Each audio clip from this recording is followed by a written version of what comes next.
Ada 3 langkah metode induktif untuk memahami Alkitab dengan menggunakan metode induktif. Masih ingat langkah yang pertama apa? Observasi atau pengamatan. Observasi atau pengamatan. Yang kedua, Interpretasi atau penafsiran. nah, interpretasi atau penafsiran. Nah, itu 2 hal itu sudah selesai. Saya berharap kalian sudah punya cara yang lebih baik ya memahami Alkitab secara mandiri. Jadi bukan lagi secara tradisional ataupun hanya mengikuti tafsiran orang lain, tapi sudah bisa mengadakan observasi sendiri dan juga ya interpretasi ataupun penafsiran sendiri ya. Harus berbeda dengan yang lainnya, terutama hamba-hamba Tuhan yang tidak belajar ya. Nah, kalian sudah belajar secara akademis, harus berbeda dalam hal memahami Alkitab ya, memahami Alkitab. Tidak boleh sama lagi atau ikut-ikutan lagi dengan yang lain ya. Dengan yang lain. Oke. Nah, langkah yang ketiga apa? Aplikasi ya. Itu aplikasi, Pak. Ya, atau penerapan. Aplikasi Nah, ini atau yang penerapan. ya ini yang materi hari ini. Ini materi penerapan ini tidak cukup hanya 1 kali pertemuan. Ini nanti ke hari ini sama minggu depan. Setelah minggu depannya nanti ada ujian ya. Nanti akan ada ujian secara lengkap ya dengan menggunakan 3 langkah metode induktif, yaitu pengamatan, penafsiran dan penerapan. Oke, sekarang coba kita lanjutkan ke sini dulu. Oke, jadi langkah ketiga dalam metode induktif itu adalah penerapan atau disebut dengan aplikasi. Ya, aplikasi. Oke. Nah, ini kembali diingatkan ya. Jadi metode induktif itu tadi yang kalian sudah sampaikan. Pertama adalah observasi. Kedua interpretasi. Yang ketiga adalah aplikasi. Nah, apa itu observasi? Untuk hanya sekedar mengingatkan, jangan lupa itu apa? Usaha mencari apa? Data dan fakta. Ya, cari dulu data dan fakta yang lebih menggunakan 6 pertanyaan dan hukum struktur ya. Ya, hukum 6 pertanyaan itu masih ingat? Masih? Apa itu? Siapa, apa, mengapa, Mengapa, kapan, di mana. Ya, oke. Nah, itu ya. Itu untuk mencari data dan faktanya dulu. Baru kita menarik kesimpulan ya.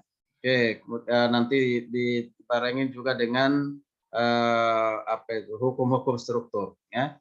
Kemudian yang kedua interpretasi. Apa itu? Interpretasi adalah usaha untuk mengupas arti yang dimaksudkan oleh pengarang ataupun penulis Alkitab. Ya, penulis Alkitab. Jadi hindari menurut kita, tapi menurut penulis Alkitab. Supaya kebenaran itu bisa ditemukan utuh ya. Oke, kemudian yang terakhir adalah aplikasi. Aplikasi apa itu? Usaha mentaati apa yang telah ya amati dan tafsirkan. Nah, jadi apa yang dicari di sini data fakta lalu ditafsirkan baik itu kata, kalimat, konteks, latar belakang, ya latar belakang.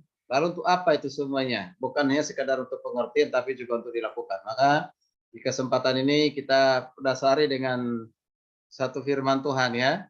Ya, satu firman Tuhan. Yakobus 1 ayat 22 25 kita yang lain silakan dibuka dan yang minta tolong untuk membaca silakan Frankie.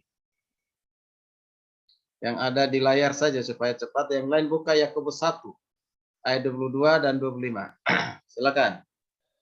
Demikianlah firman Tuhan, tetapi hendaklah kamu menjadi pelaku firman dan bukan hanya pendengar saja.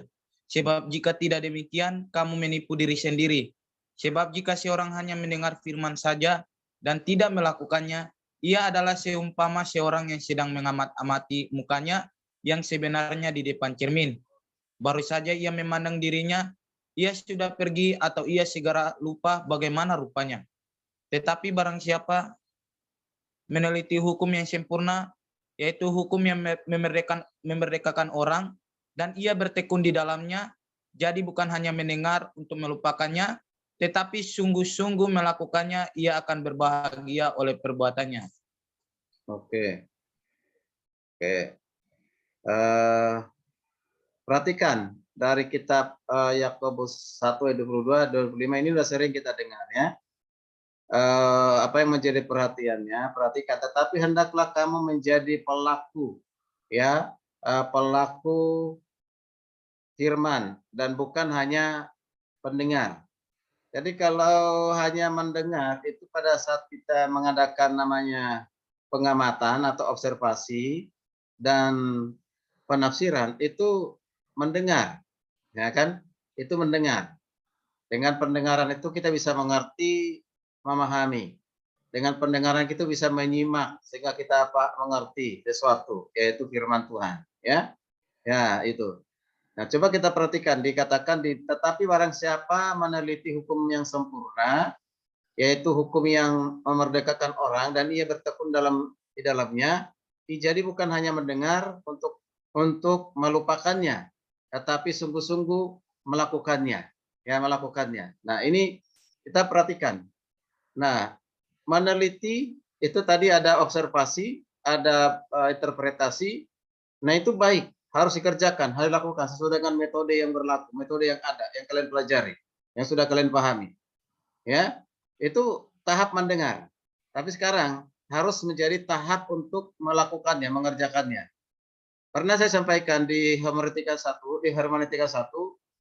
kita jangan hanya cakap mendengar, cakap mengamati, cakap menafsirkan, tetapi tidak cakap untuk melakukannya. Maka kalau hanya sebatas itu tidak ada nilainya. Ya, tidak ada nilainya. Oke, nah itu ya tidak ada artinya. Itu hanya sekedar mengisi kepala dengan pengetahuan, gitu, ya. Oke, nah ini penting. Jadi betapa pentingnya menjadi bagian dari pelaku firman yang kita baca, yang kita renungkan, ya. Ya. Oke, coba baca lagi satu firman Tuhan di Matius 7 ayat 24 27. Matius 7 ayat 24. Silakan. Demikianlah firman Tuhan, setiap orang yang mendengar perkataanku ini dan melakukannya, ia sama dengan orang yang bijaksana, yang mendirikan rumahnya di atas batu. Kemudian turunlah hujan dan datanglah banjir, lalu angin melanda rumah itu, tetapi rumah itu tidak rubuh sebab didirikan di atas batu.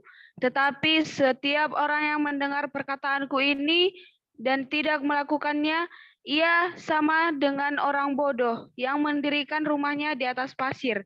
Kemudian turunlah hujan dan datanglah banjir, lalu angin melanda rumah itu, sehingga rubuhlah rumah itu dan hebatlah kerusakannya. Ya, jadi ini seperti ada lagu Kataros Family itu ya. Ya, ada yang bisa menyanyikan? Ya, di Kataros Family di lagu nomor berapa itu? Ya, itu diambil dari nas ini ya. Yaitu orang yang mendengarkan firman atau perkataan Tuhan dan melakukannya itu sama dengan orang yang bijaksana. Ya, orang yang bijaksana.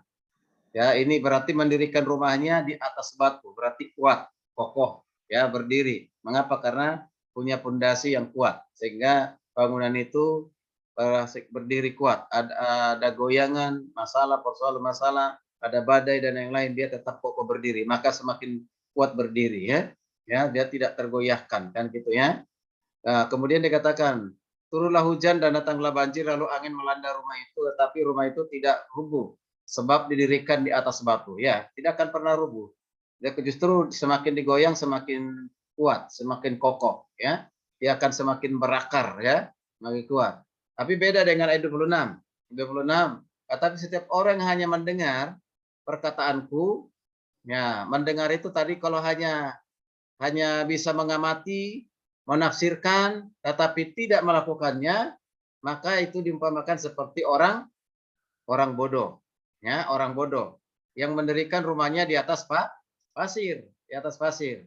Nah, jadi kalau turun hujan, ya, turun hujan, nah dan datanglah banjir, lalu angin melanda rumah itu sehingga rubuhlah rumah itu dan hebatlah kerusakannya.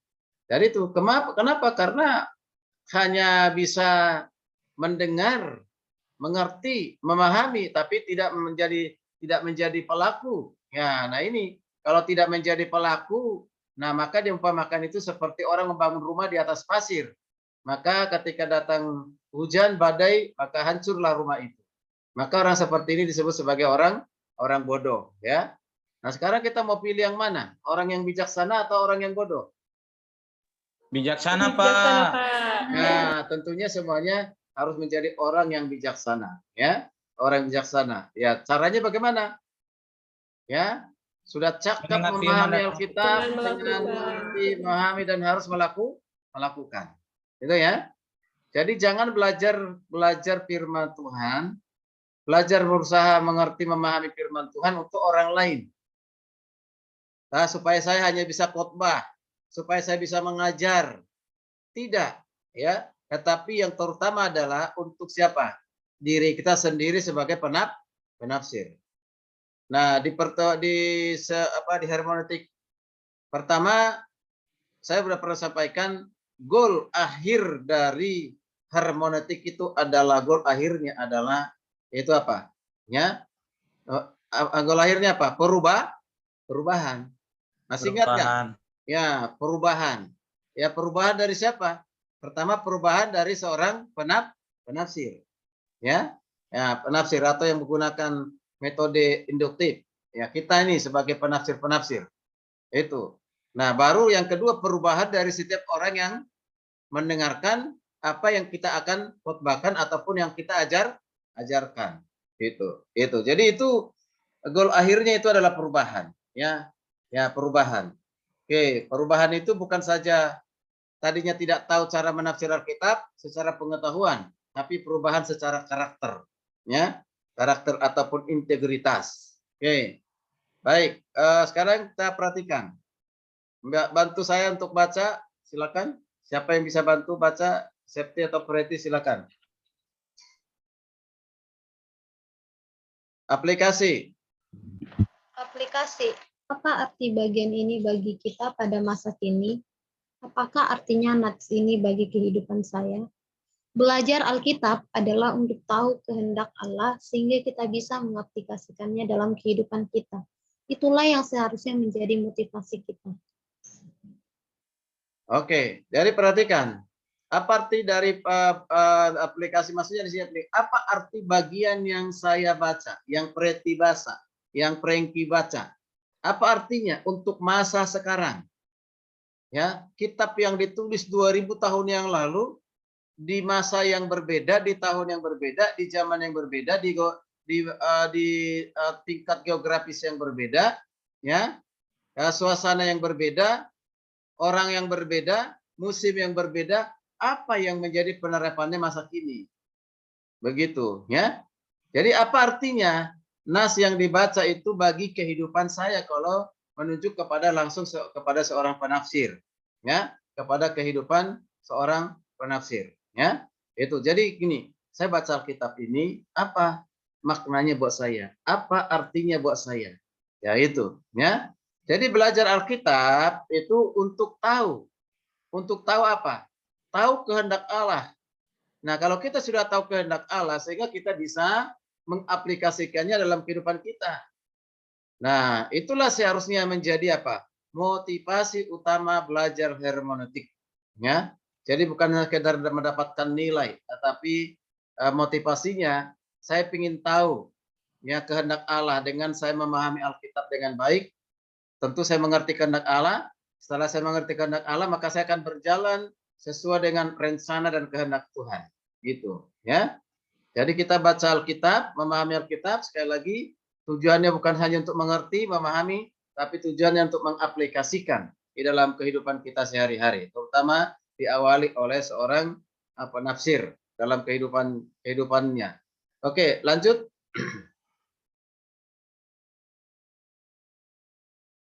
Yuk. Firman Tuhan bukan cuma untuk mengisi kepala, tetapi firman Tuhan adalah untuk mengubah kehidupan kita.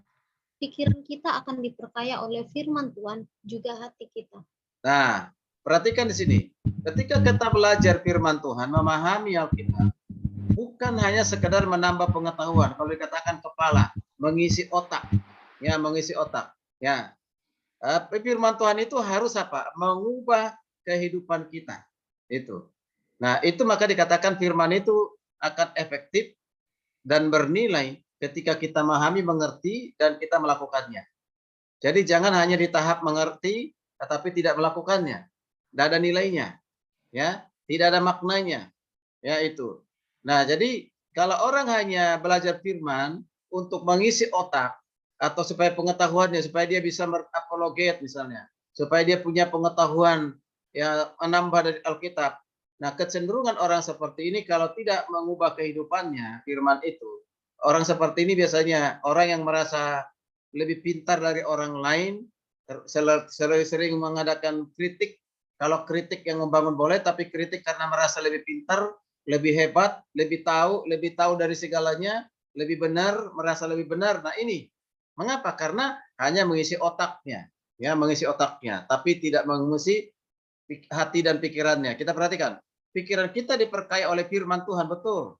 Pikiran ini harus diperkaya oleh firman Tuhan, tapi tidak boleh ada tersimpan di pikiran saja. Harus turun ke hati, mengubah hati kita, ya, mengubah hati kita, ya, itu jauh lebih penting, ya, ya seperti itu. Orang ada yang tidak ada memiliki pengetahuan ilmu menafsir secara akademisi, tapi dia hanya baca, ya ulang-ulang, dia mengerti, lalu dia minta pertolongan Tuhan supaya dia bisa melakukannya. Ada yang seperti itu, ya, ya. Tapi ada orang yang hebat di dalam pemahamannya, pengetahuan Alkitabnya juga hebat, luar biasa. Ya, mau bicara tentang apa? Mau bicara tentang keselamatan, oke. Bicara tentang tentang dosa, siap. Akhir zaman, siap. Tapi dilihat kehidupannya, ada nggak menghasilkan? Ada nggak perubahan? Ada nggak dampak? Kalau tidak ada, percuma semua itu pengetahuan yang dimiliki. Ya, oke.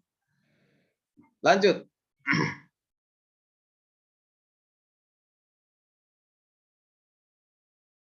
Silakan.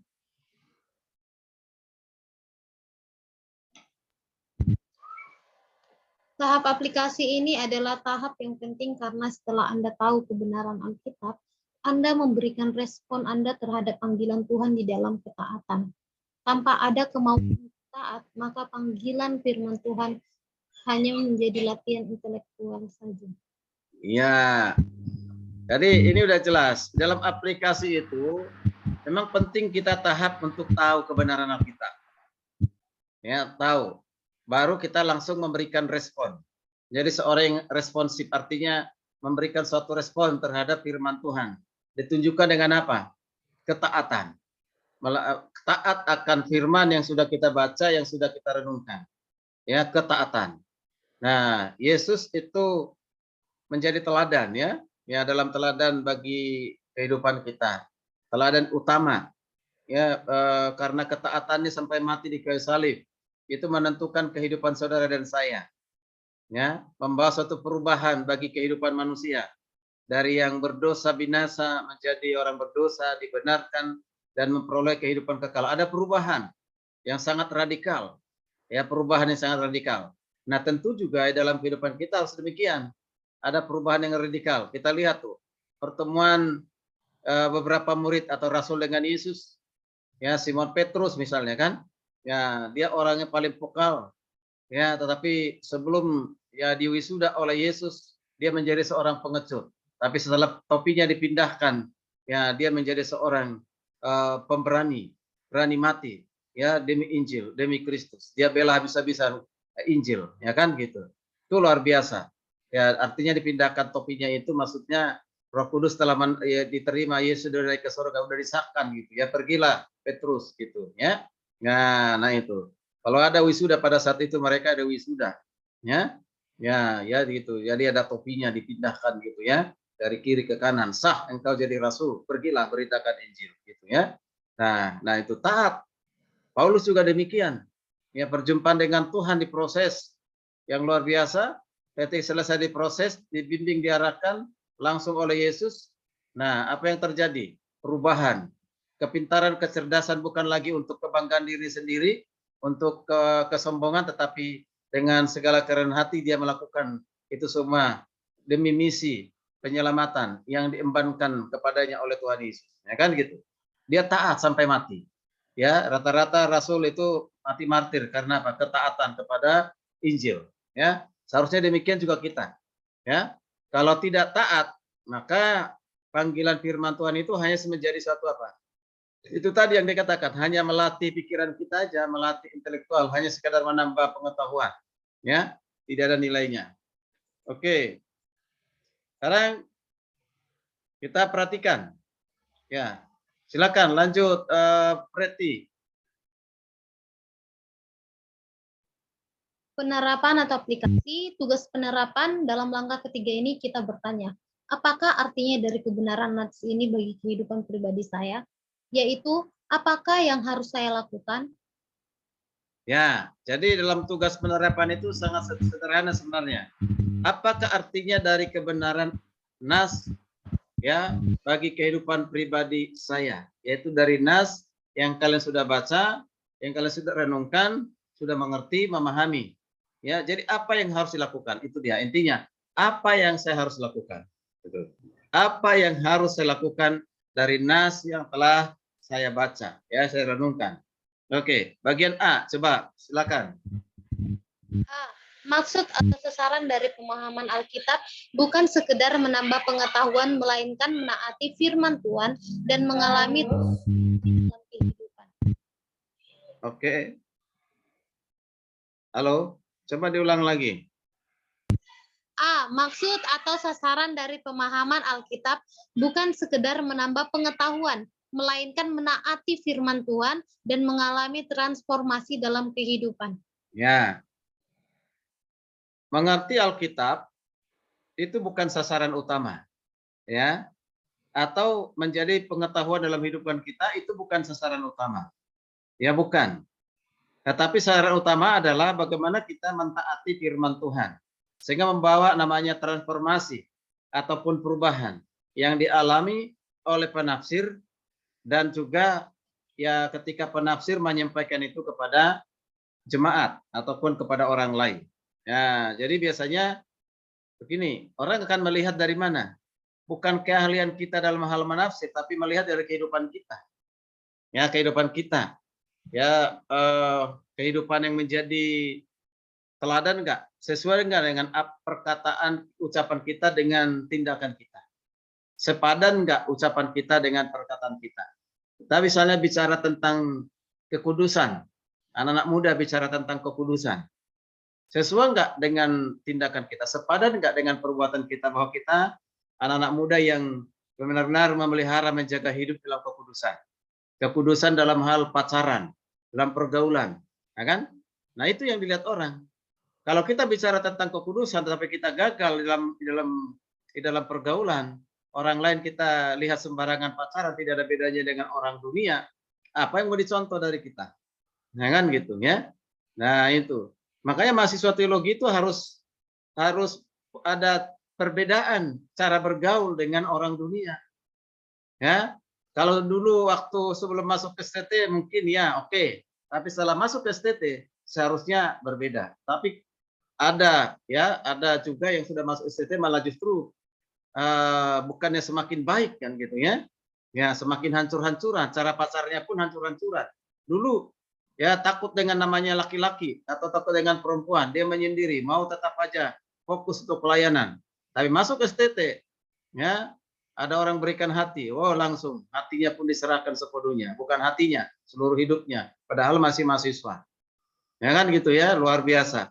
Ini tidak menjaga hati dan tidak menjaga kekudusan. Ya, nah itu ya. Tadinya berprestasi di kelas. Ya, hebat ya. Dari pengetahuannya hebat, pencernaannya cepat untuk memahami setiap perkuliahan yang ada. Tapi karena sudah pacaran, ya pacaran itu mengganggu semuanya. Ya, anjlok semuanya, hancur-hancuran semuanya. Nah itu. Jadi betapa kuatnya gangguan ketika tidak bisa menguasai diri dalam hal pergaulan yang demikian. Akhirnya hancur, tinggalkan kuliah, tinggalkan sekolah, ya kan? Nah itu. Mengapa? Ya karena itu tidak mengalami transformasi dalam kehidupannya. Jadi firman itu diterima selama 3,5 tahun hanya sebagai mengisi otak saja untuk menambah nilai, hanya untuk menggelar sarjana, ya, hanya untuk meraih sarjana. Sarjana itu penting dan itu memang harus, ya. Tetapi yang terpenting adalah isi pikiran, perubahan dalam hati, transformasi. Itu, ya. Ini yang penting. Makanya kalian yang belajar hermeneutik ini saya ingatkan, ya, saya ingatkan kembali, ya. Ya, jangan sampai karena engkau pacaran hancur hidupmu. Jadi ingat tujuan utamamu masuk ke STT itu apa? Itu selalu ingat itu. Bukan untuk mencari pacar, bukan mencari calon suami, calon istri. Bukan. Tujuan utamanya adalah untuk belajar. Nah, lalu taat, gitu kan? Gitu, ya. Jadi kalau bisa dilarang jatuh cinta. Jangan gitu ya. Kok dilarang jatuh cinta, Pak? Ya lah, untuk belajar dulu fokus. Jatuh cinta itu nanti, ya. Nah itu. Jadi harus mengalami transformasi dalam kehidupannya. Tapi saya lihat orang-orang yang taat dari semester 1 sampai semester akhir mereka lah yang dipakai oleh Tuhan dalam pelayanan. Mereka yang tidak taat sudah lulus, tetapi mereka justru tidak sesuai dengan kesarjanaannya, ya malah di tempat-tempat yang tidak sesuai dengan ilmu yang dia terima. Mengapa? Karena nggak mengalami transformasi, gitu, ya, gitu. Kalau mengalami transformasi akan tetap mengikuti konsisten sesuai dengan visi misi pendidikan yang dia terima selama ini, ya. Oke, baik, kita lanjutkan. Jadi penerapan antara penafsiran dan penerapan, perbandingan antara penafsiran dan penerapan, kita perhatikan ya, apa perbandingannya? Penafsiran, apa artinya? Ini berarti tekanan kepada ide-ide, ya kan? Tapi kalau penerapan, sorry ini salah ketik saya, bukan penerapan, apa artinya bagi saya? Berarti tekanannya perubahan. Ya, ada ide dan ide itu menuntun kepada suatu perubahan. Itu. Ada suatu ide, maka dari ide itu dikembangkan untuk membawa suatu dampak, bahkan perubahan. Dimulai perubahan itu dari siapa? Diri sendiri, ya diri sendiri. Oke, coba satu orang buka kitab untuk Esra 7 ayat 10 atau baca yang ada. Esra 7 ayat 10. Esra 7 ayat yang ke-10, demikianlah firman Tuhan, sebab Esra telah bertekad untuk meneliti Taurat Tuhan dan melakukannya, serta mengajar ketetapan dan peraturan itu di antara orang Israel. Oke, jadi ini jelas, ya. Ini contoh siapa ini? Esra. Esra itu seorang imam, seorang dosen, seorang orang biasa juga, seorang ahli Taurat, ya. Apa yang kita contoh dari Esra ini? Ya, pertama, dia seorang yang bertekad. Bertekad apa? Apa tekadnya? Meneliti. Di seseorang yang punya tekad itu biasanya ada komitmen. Ada komitmennya apa? Komitmen untuk menyediakan waktu menggali memahami Alkitab. Komitmen untuk apa? Dia berkomitmen untuk ya bekerja keras, ya. Ya, jadi bukan hanya menyediakan waktu tapi dia kerja keras ya untuk mengerti, memahami, mengusahakan mengerti Alkitab. Saya dikatakan di situ kata meneliti. Ya, meneliti. Namanya meneliti itu benar-benar teliti, ya. Ya, banyak kan sekarang ini orang yaitu punya penyakit namanya kutil. Tahu kutil apa? Apa itu kutil? Kurang teliti. Nah, itu dia, kurang teliti. Ya, makanya terjadi penyesatan. Ya, karena apa? Kurang teliti Alkitab. Seenak kepalanya, seenak perutnya memahami Alkitab. Ya, lari dari pemahaman yang sesungguhnya. Tidak sesuai dengan maksud dari penulis. Ya, itu ya. Nah, jadi nggak teliti. Menggunakan satu ayat yang kadang-kala tidak ada hubungannya dengan apa yang dia maksudkan. Begitu ya. Jadi perlu namanya teliti. Teliti. Jadi jangan cepat kita mengambil satu kesimpulan memahami Alkitab. Tidak. Ya. Oke, setelah meneliti dikatakan apa? Yang kedua apa? Melakukannya. Jadi Esra di sini meneliti. Dalam meneliti itu ada observasi, ada interpretasi, bukan untuk orang lain. Adalah untuk siapa? Untuk dirinya sendiri.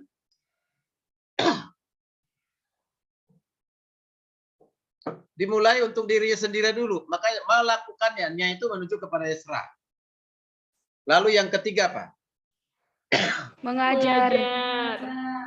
Mengajar. Ya, itu dia. Jadi 3 langkah itu. Meneliti, melakukan, lalu Mengajar, ya mengajar. Jadi ada dua. Sorry. Ada dua untuk diri sendiri. Kalau jari itu duanya jarinya itu ke dia, jari dua. Pertama, meneliti, melakukan. Baru jari yang ketiga itu bisa kepada yang lain. Adalah untuk apa? Mengajar. Mengajar. Itu ya. Oke.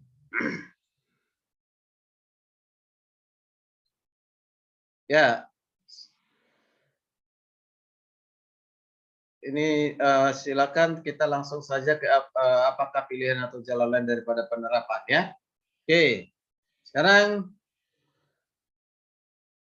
kita lanjutkan. Kita tolong ganti si Penny atau siapa baca, Penny atau Septi. Yuk.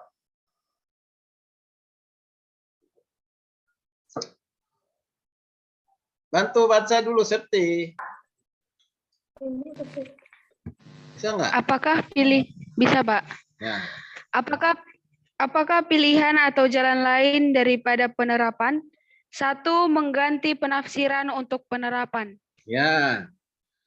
Jadi kita sudah bisa melakukan penafsiran, harus digantikan dengan penerapan gitu.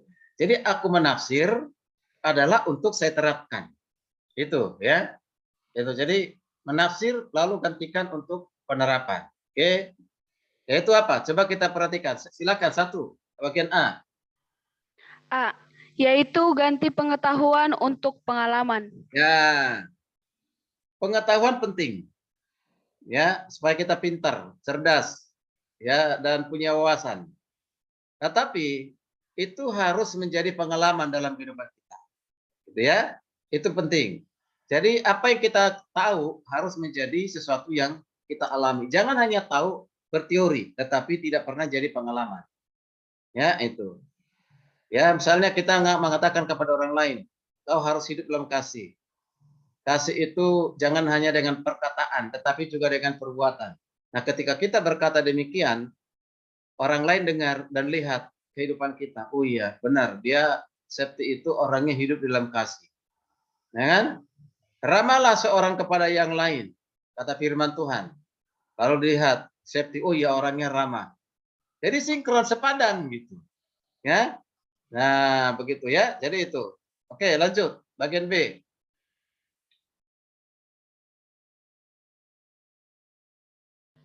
Bagian B, menyangka bahwa karena tahu sesuatu, maka itu berarti bahwa hal itu ada dalam kehidupan dan pelayanan. Nah, jangan sampai kita menyangka karena saya tahu sesuatu, maka saya orang penting. Karena saya tahu sesuatu, maka saya orang pintar, orang cerdas, orang yang layak dihargai, dihormati. Padahal dia tidak terapkan dalam pelayanan, dalam kehidupannya, percuma. Ya, dia ada nilai seperti tadi saya katakan itu. Ya, tanpa diterapkan dalam pelayanan. Ya, kadang-kadang orang begitu.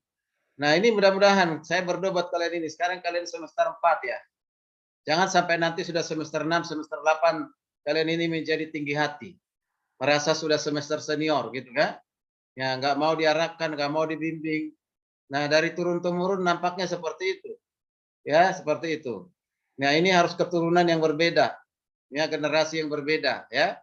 Sampai kapanpun, terutama selama dalam pendidikan, tetaplah memiliki sikap apa rendah hati. Ya, ya, selalu gini, pengetahuan yang saya miliki belum ada apa-apanya. Selalu begitu, supaya rendah hati. Ya, ya.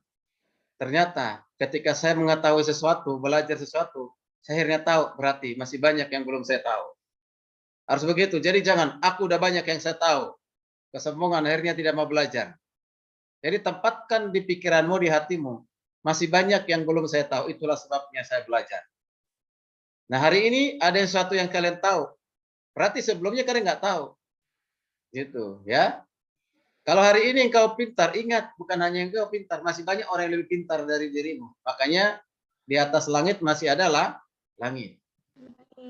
Ya, jadi jangan ukur dirimu sendiri. Gitu. Biarkan lingkungan atau orang sekitar kita mengukur menilai kita. Ya, gitu ya. Oke, bagian C. C. Untuk tahu tentang sesuatu tanpa melakukannya, sama seperti belum tahu sama sekali. Nah, itu dia. Tahu sesuatu, tapi tanpa melakukannya sama saja dia tidak tahu sama sekali, tidak punya tahu apa-apa. Gitu ya. Nah, itu ya, jadi itu. Jadi sekali lagi, kalian tahu sesuatu tapi kalian tidak melakukannya, sama saja sebenarnya tidak tahu apa-apa. Artinya nggak ada nilainya. Ya, tidak ada nilainya. Hanya suatu kebanggaan buat diri sendiri. Bagian B. Bagian D, lawan daripada ketidaktahuan bukan pengetahuan tetapi ketaatan. Ya, itu dia. Jadi lagi-lagi ditekankan di sini adalah bukan saja kepada pengetahuan tetapi adalah ketaatan. Tahu, punya pengetahuan, taat. Begitu. Itulah yang disebut dengan aplikasi itu penerapan ya. Oke, bagian 2 silakan. 2. Menerapkan kebenaran dalam bagian-bagian hidup di mana sudah melakukan kebenaran-kebenaran itu. Oke. Jadi menerapkan kebenaran dalam bagian-bagian hidup di mana sudah melakukan kebenaran. Itu namanya menerapkan. Jadi pengetahuan, kebenaran yang kita ketahui, yang sudah kita pahami, kita lakukan. Nah, itulah kebenaran. Gitu. Jadi kebenaran itu bukan sekedar tahap mengisi otak, tapi kebenaran itu akan mengubah kita menjadi orang yang benar dan hidup di dalam kebenaran. Begitu ya. Oke, 3. Yang ketiga, mencari-cari alasan atau dalih untuk melakukan apa yang tidak sesuai dengan firman Allah. Ya, jangan sampai mencari-cari alasan untuk tidak melakukan firman Tuhan. Itu kan bukan untuk saya. Ya, itu untuk Frankie. Ya, itu bagian saya. Kadang-kadang di mana itu di gereja itu ya berbagai macam orang ya atau mendengarkan firman pada saat mendengarkan firman, itu bukan untuk saya. Mulai simpan, ini firman tepat banget untuk si A, si Anu, si B, si C. Nah, nggak bisa. Ketika mendengarkan firman Tuhan, jangan di kepala kita orang lain. Jangan ada di kepala kita orang lain.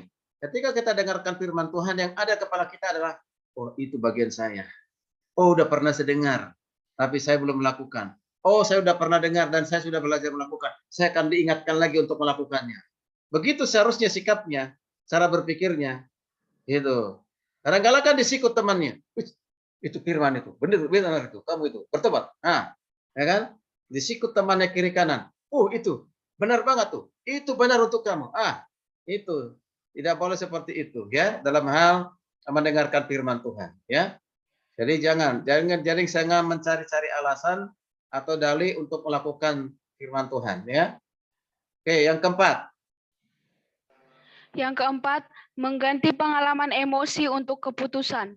Ya, seringkali kan mendengar firman Tuhan ketika didengar, ditegur kesalahan kita, ditegur dosa kita, ditegur sikap kita, akhirnya kita merasa tertegur dan menangis, terharu kan gitu ya. Ya, terbawa emosi.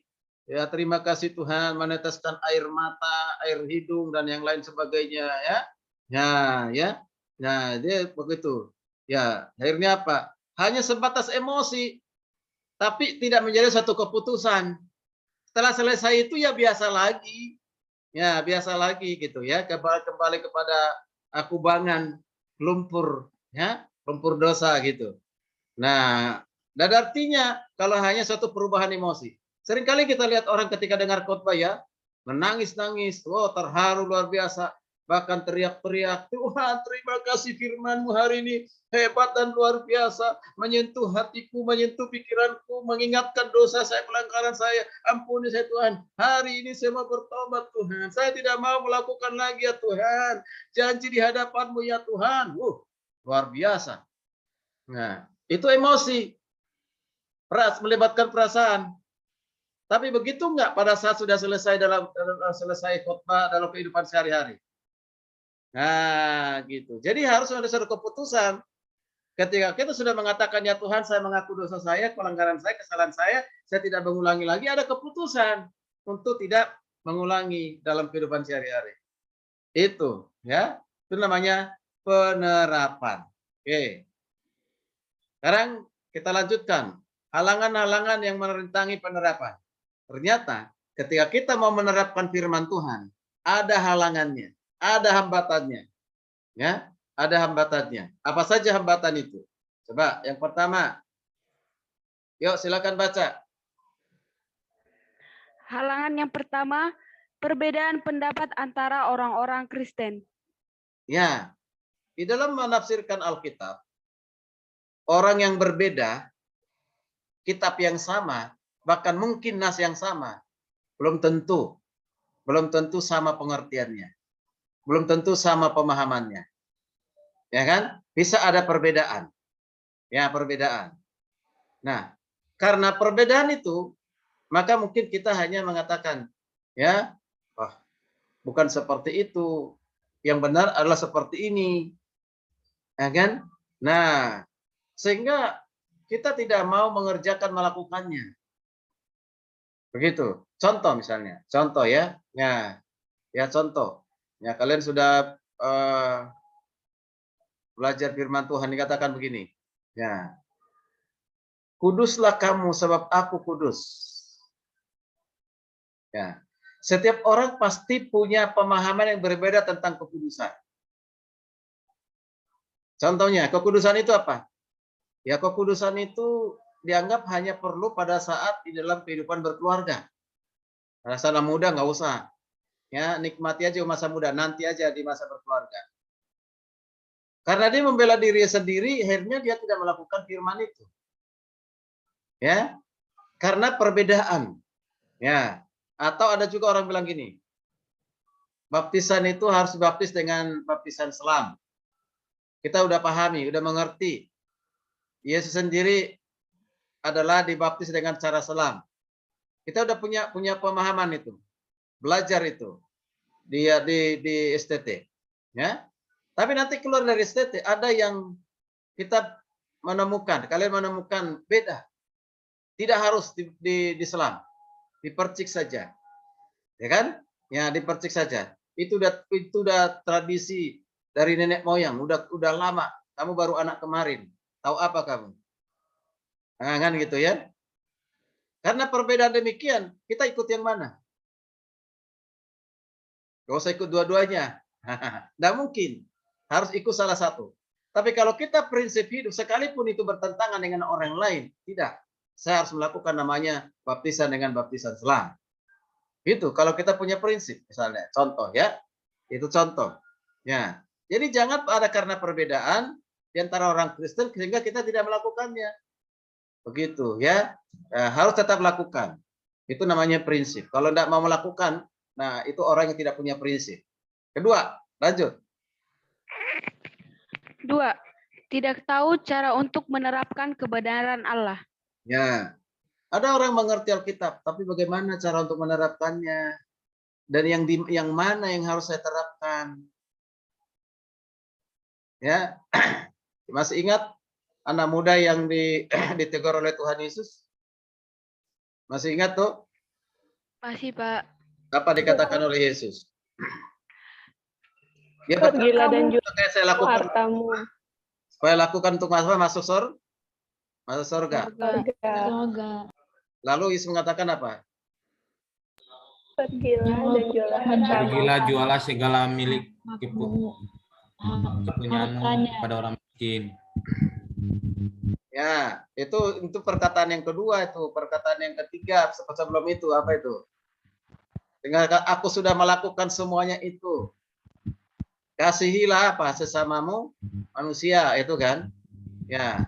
Ya berhubungan dengan hukum Taurat yang diajarkan oleh nenek moyang. Dia katakan, saya sudah lakukan semua itu.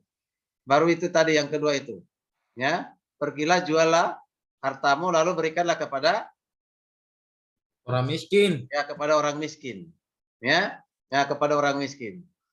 Itu. Nah, coba kita perhatikan di situ. Dia tahu setelah diberitahu oleh Tuhan Yesus. Tapi dia tidak menerapkannya. Tapi ada yang tahu, akhirnya dia menerapkannya. Contohnya, ya, yaitu perempuan yang meminyaki Yesus dengan minyak narwastu. Ya. Bukan. Yang dihakimi bukan itu. Yang dihakimi oleh orang Farisi ahli Taurat karena dosa zina. Sesuai dengan hukum Taurat, perempuan seperti itu harus direjam dengan batu. Batu. Nah, lalu Yesus katakan apa? Siapa di antara kalian? Ya. Siapakah antara kalian yang tidak berdosa? Lebih dahulu untuk apa? Melemparnya dengan Dengan batu. batu. Ya, itu kan? Itu firman. Lalu ada nggak orang Farisi ahli Taurat itu yang melempar dengan batu? Tidak ada.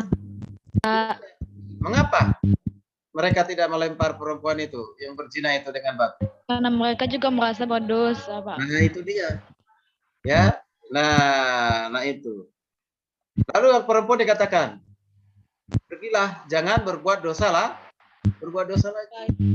Ya. Jadi benar-benar perempuan itu pergi dan tidak melakukan dosa zina lagi. Begitu, ya. Nah, oke, baik. Kita perhatikan selanjutnya ya, yang ketiga. Yuk. Silakan. 3. Tekanan dari masyarakat. Ini halangan. Ya, karena dia tahu kita orang Kristen, orang kafir. Yang mempertuhankan Yesus ialah manusia. Ya. Ya, kita ada di tengah-tengah masyarakat. Sehingga kita tidak mau melakukannya, menunjukkan identitas kita sebagai orang Kristen. Ya. Ya, nah itu ditekan oleh masyarakat. Ngapain beriman kepada Yesus? Manusia, dia bukan Tuhan. Ya, karena lebih banyak orang di sekitar kita yang tidak percaya seperti kita, akhirnya kita pengaruh untuk tidak menunjukkan ya semuanya kita sesuaikan dengan agama orang lain. Ya kan gitu ya. Jadi kita tidak tampil beda sesuai dengan ajaran Alkitab. Gitu ya. Nah, salah satu artis yang sangat terkenal itu siapa? Agnes Monica. Ya, Agnes Monica itu setiap mendapatkan suatu penghargaan, mau nasional, internasional. Yang pertama selalu disebutkan itu adalah terima kasih kepada Tuhan Yesusku, Tuhanku yang luar biasa. Itu. Di tengah-tengah orang yang tidak banyak yang tidak percaya itu. Ya kan? Ya, bukan kepada produser, bukan kepada stasiun televisi. Bukan. Tapi banyak artis-artis Kristen tidak berani berkata demikian, malah justru kompromi. Ya kan? Nah itu. Ya, jadi mengikuti itu cara-cara yang lain. Nah, kalau dia itu perhatikan. Ya, dia terlalu berani. Itu sudah sekaligus menjadi kesaksian itu. Diangkat pialanya langsung. Terima, pertama-tama saya bersyukur kepada Tuhanku Yesus Kristus. Wah, luar biasa. Ya. Nah, jarang-jarang yang seperti itu, ya. Jadi dia nggak ada di tekanan. Waduh, ini produsernya orang Muslim. Waduh, penontonnya mayoritas Muslim. Dia nggak bertimbang begitu, jadi nggak ada tekanan begitu, nggak ada. Dia bebas saja bicara langsung, berani, begitu, ya. Nah, seperti sekarang ini, ya tahu namanya siapa yang sedang dipenjara itu, MKC, ya kan? Nah, MKC di pengadilan. Sekalipun dia dalam pengadilan di bawah tekanan dan di situ mayoritas yang lain, dia tetap berani memberitakan Injil, memberitakan tentang Yesus. Itu luar biasa. Ya. Jadi dia tidak berhenti karena ditekan oleh hakim, ditekan oleh jaksa, ditekan oleh saksi ahli dan yang lain. Dia tetap dia suarakan kebenaran. Kalau mau saya mati juga nggak apa-apa karena Injil. Gitu ya. Kita lihat Paulus demikian, Petrus demikian, Yohanes demikian dalam Alkitab. Ya. Gitu ya. Oke, yang keempat. Yang keempat, prasangka dan kebudayaan seringkali bertengkaran dengan kebenaran Allah. Ya, semua budaya di Indonesia ataupun di suku-suku ada budaya. Tapi jangan sampai kita punya paham begini. Semua budaya, adat istiadat itu bertentangan dengan firman Tuhan. Tidak semuanya, tapi ada. Kayak ada. Nah, disinilah keberanian kita untuk apa? Menolak adat istiadat atau budaya yang bertentangan dengan firman Tuhan. Contoh ya, menghormati, menghargai orang mati. Itu budayanya orang Batak, ya, dan juga orang Toraja, yang mati pun itu sangat dihargai, dihormati. Padahal masa hidupnya belum tentu seperti itu. Ya kan? Belum tentu. Ya, di tempatnya siapa itu? Si Preti atau si Septi sana itu. Tugu besar-besar banget. Ya kan? Itu miliaran ada modal untuk membangun tugu itu. Tujuannya apa? Ingin menghargai, menghormati leluhur. Nenek luhur, nenek moyang. Ya kan? Tapi rumahnya, ya anak cucunya belum tentu seperti itu. Nah, ya seperti itu. Ya, ya Tugu MM-an rumahnya hanya ratusan juta. Nah ini, nah ketika paham tahu seperti itu, berani nggak kita tampil beda? Bukan berarti arogan, tidak. Untuk mengatakan kita menghargai manusia, menghargai orang tua kita, nenek moyang kita, opung kita pada saat dia masih hidup, bukan pada saat dia mati. Nggak ada percuma. Karena tahu firman. Gitu, ya. Tahu firman. Barangkali karena hanya adat, ya, budaya, ya, yang lebih tinggi nomor satu. Ya, hal rohani belakangan. Nah, berani nggak kita hadir untuk mengubah rohani yang nomor satu? Baru adat nomor dua, begitu, ya. Nah, itu namanya tantangan. Jangan karena tantangan budaya kita sehingga kita tidak melakukan firman Tuhan. Itu bisa menjadi hambatan, ya. Seringkali malah. Oke. Sekarang langkah-langkah untuk proses, ya, penerapan. Ya, silakan bantu lagi. Siapa yang ganti Wati? Langkah-langkah dalam proses penerapan yang pertama A. Langkah penerapan yang pertama yaitu tahu penafsiran yang benar. Ya, itu udah pasti. Kalian sudah diajarin. Ya, tahu penafsiran yang benar. Itu langkahnya. Karena penerapan sangat mempengaruhi dari hasil penafsiran. Salah menafsir, maka pasti salah penerapan. Itu pasti. Salah mengerti firman Tuhan, pasti salah dalam penerapan. Makanya banyak sekte-sekte, banyak ajaran-ajaran yang menyesatkan. Mengapa? Karena salah menafsir Alkitab. Gitu. Yesus bukan Tuhan. Yesusnya manusia biasa. Dia lebih rendah dari Bapa. Ya, dia hanya sebagai pengantara saja. Sehingga memperlakukan Yesus seperti perkataannya. Gitu. Jadi salah jadi penerapannya. Oke ya. Coba baca lanjut. Penafsiran yang benar adalah landasan untuk penerapan yang benar. Ya, itu penafsiran yang benar itu menjadi landasan yang kuat untuk melakukan penerapan yang benar. Jadi sekali lagi saya sudah mengajarkan kalian untuk bagaimana cara menafsir Alkitab dengan benar. Itulah landasannya untuk penerapan ya yang benar. Yang kedua,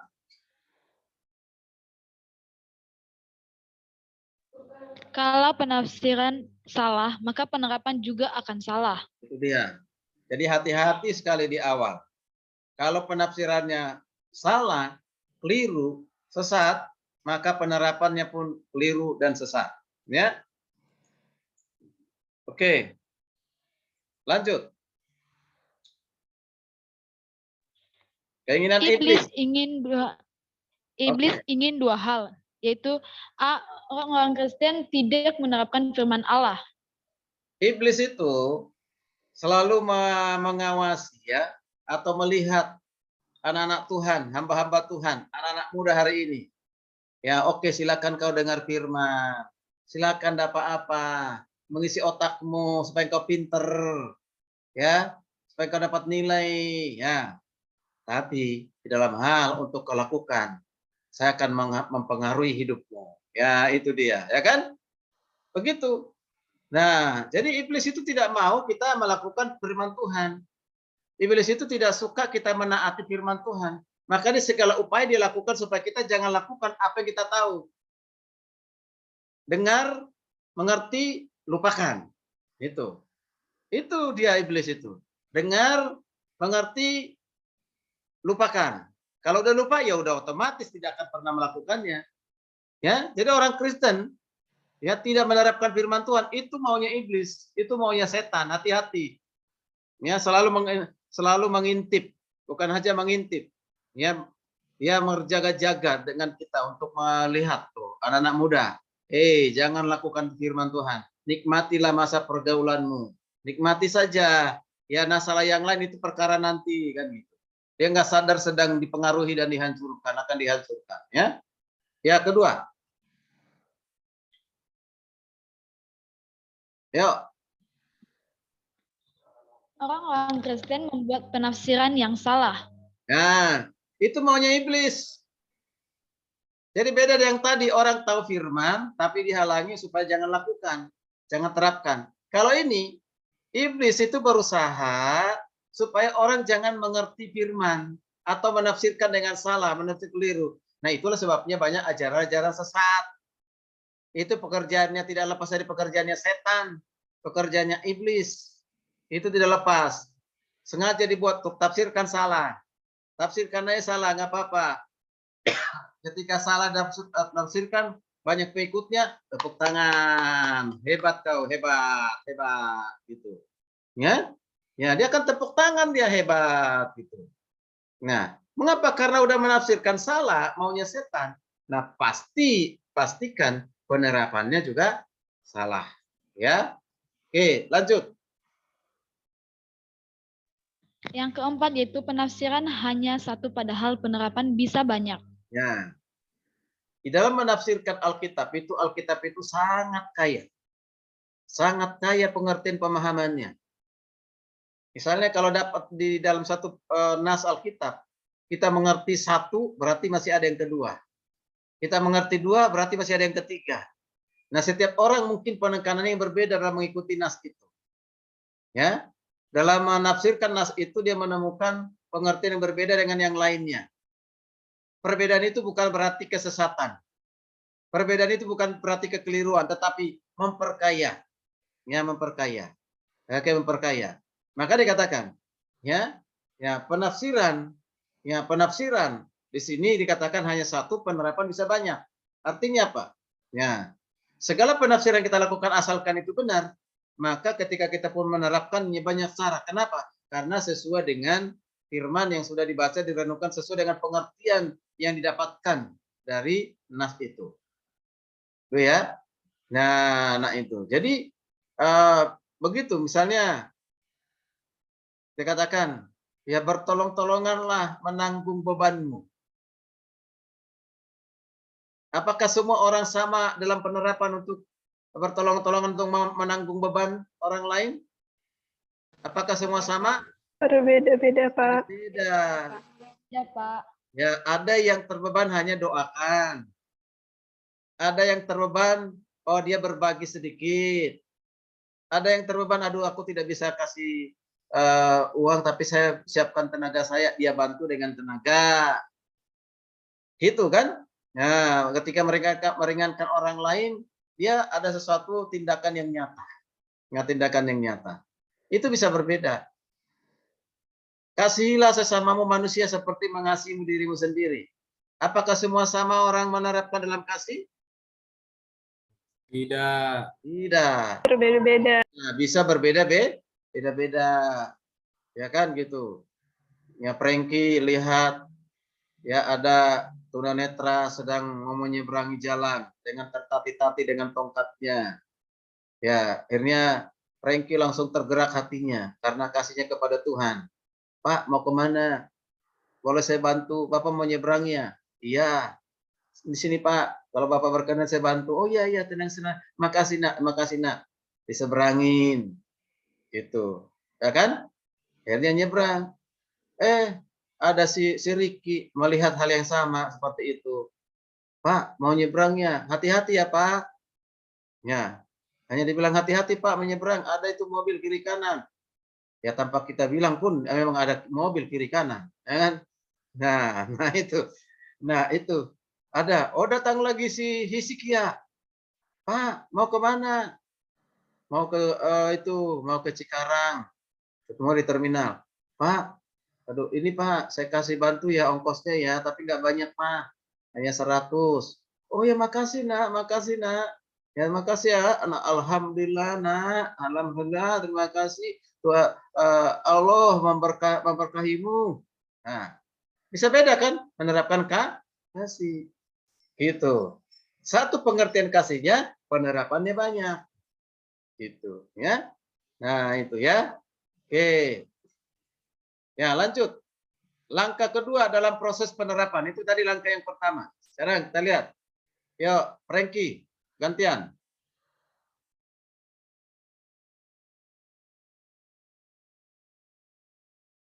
Ada Frankie. Kalau tidak ada, ganti syukur. Langkah kedua dalam proses penerapan, tahu situasi di mana kebenaran akan diterapkan. Itu satu, kita harus tahu tentang diri sendiri. Bagian A, di mana saya kuat. Terus. Bagian B, di mana saya lemah. Bagian C, sulit berubah kecuali kita tahu lebih dahulu tentang keperluan-keperluan. Nah, bagaimana cara kita dalam melakukan penerapan firman yang saudara tafsirkan itu? Ya, ada dua hal yang perlu diperhatikan. Harus tahu tentang diri sendiri. Di mana saya kuat, di mana saya lemah. Misalnya, ya kalau dikatakan kuduslah kamu sebab aku kudus. Aduh, saya ini masih gagal hidup dalam kekudusan. Dalam hal apa?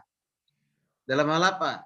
Oh, dalam perkataan saya masih sering kali perkataan yang kasar kepada orang lain, caci maki orang lain. Nah, di situ saya lemah. Tapi di mana saya kuat? Oh, saya kuat. Saya tidak pernah menyontek pada saat ujian. Saya kuat di situ. Ya kan gitu ya, di situ kuat, pertahankan di situ. Tapi di mana yang lemah? Yaitu apa? Tidak menguasai diri. Nah, di mana saya kuat? Kuat mencintai, tetapi lemah juga dalam hal apa? Cemburu saya sangat tinggi, ya kan? Nah, kecemburuannya luar biasa. Nah, itu. Jadi setiap manusia itu punya namanya kekuatan, punya apa? Kelemahan. Maka pada saat merenungkan firman Tuhan, dari firman Tuhan ini, mana saya yang lemah? Mana saya yang kuat? Yang kuat saya bersyukur, berarti yang lemah ini harus saya perbaiki, harus disempurnakan. Begitu, ya. Ya, sulit berubah kecuali tahu lebih dahulu tentang keperluan. Apa keperluan saya? Apa keperluan saya dari firman yang saya baca, saya renungkan itu? Di mana saya kuat, di mana saya lemah? Kalau kita sudah tahu di mana kita lemah, disitulah kita memerlukan. Ya, gitu ya. Nah, contoh itu ya. Oke, baik. Lanjut. Bagian nomor 2, harus tahu tentang orang-orang yang dilayani. Oke, terus. Pertama yaitu latar belakangnya, kemudian umurnya, seterusnya keperluan pribadinya. Nah, ini sudah penerapan kepada pihak lain ataupun pendengar ataupun jemaat.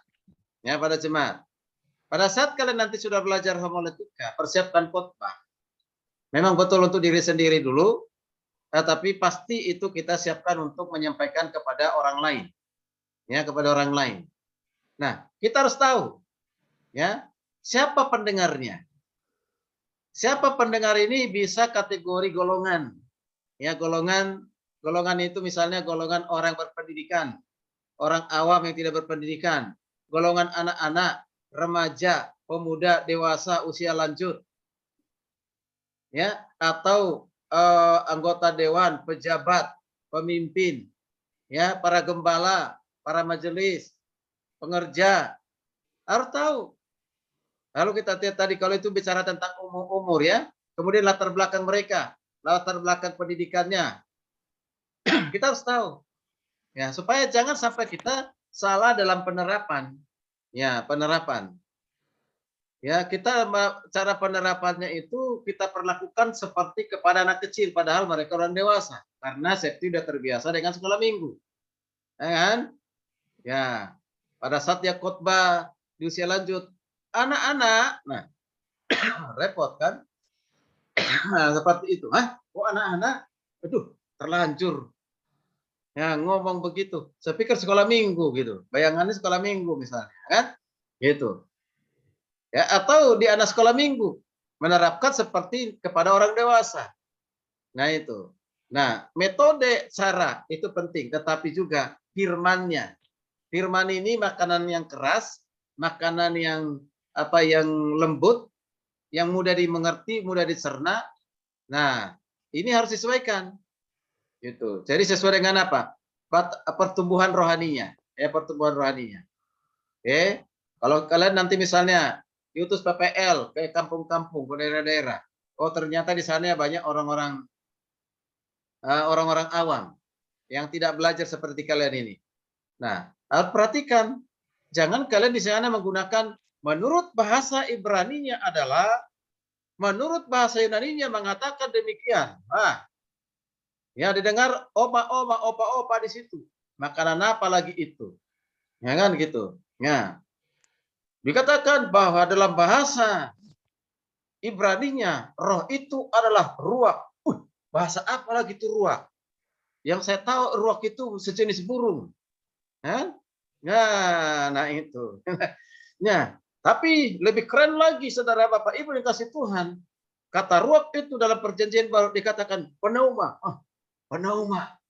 Apa itu pneuma? Disenggol itu Oma di samping. Oma, apa itu pneuma? Ya tanya itu yang khotbah. Gitu. Ya. Jadi jangan supaya terlihatannya keren. Ya, menggunakan bahasa-bahasa asli sehingga buat orang tambah bingung. Ya, kecuali engkau khotbah di depan mahasiswa teologi, di depan anggota dewan, di depan pendidik-pendidik, bolehlah seperti itu. Mengapa saya sering menggunakan khotbah dengan pendekatan bahasa aslinya? Karena di depan mahasiswa. Tapi kalau di depan jemaat, saya jarang untuk melakukan itu. Gitu, ya. Ya jarang. Kalau sekali-kali pun karena lihat ternyata jemaatnya banyak orang pendidikan, gitu, ya. Nah, kalau udah khotbah di jemaat awam, kalau dipanggil pelayanan khotbah, itu saya sesuaikan, tidak pernah menggunakan itu namanya, ya menggunakan supaya keren gitu. Oh, saya ini keluaran produk dari ICT Kotaros, oh supaya keren gitu. Jangan ya. Oke. Jadi itu. Jadi perhatikan keperluan pribadinya. Apa sih keperluannya pada saat itu? Apa kebutuhannya? Kan nanti di homiletik akan diajarkan begini. Sebelum membuat tema khotbah, harus kita tahu dulu. Sebelum menentukan nas dan menentukan temanya, ya menentukan nas dan temanya, kita tahu dulu apa sih keperluan pendengar, apa kebutuhan mereka. Begitu, supaya khotbah firman yang disampaikan itu benar-benar itu kebutuhan dari pendengar. Ya, begitu ya. Oke, sekarang lanjut. Paham sampai di sini ya? Oke, sekarang lanjut. Langkah ketiga. Langkah yang ketiga dalam proses penerapan, berdasarkan penafsiran yang benar dan penilaian situasi yang tepat, tanya-tanya tentang hal-hal yang perlu diterapkan. Ya, ini nanti lebih banyak di homiletika, tapi di aplikasi ini udah penting. Tadi sebelum kita masuk dalam penerapan, ya, jadi berdasarkan penafsiran yang benar yang sudah kita tafsirkan. Ini hasil tafsiran saya ini di mana, dalam situasi di mana yang tepat untuk disampaikan, untuk tepat diajarkan. Misalnya Roma 10 ayat Roma 12. Apa itu? Persembahkanlah tubuhmu sebagai persembahan yang kudus dan berkenan kepada Allah. Ya, ibadahmu yang sejati kan gitu ya.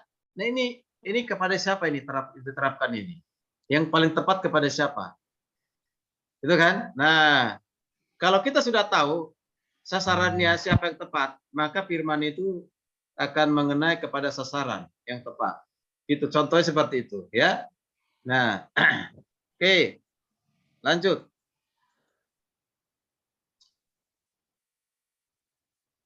Oke, sebelum ke sini ini sudah mulai dengan untuk penerapan firman ya. Oke, sebelum ke sini ada pertanyaan, ada hal yang mungkin kurang jelas atau mau ditanyakan silakan.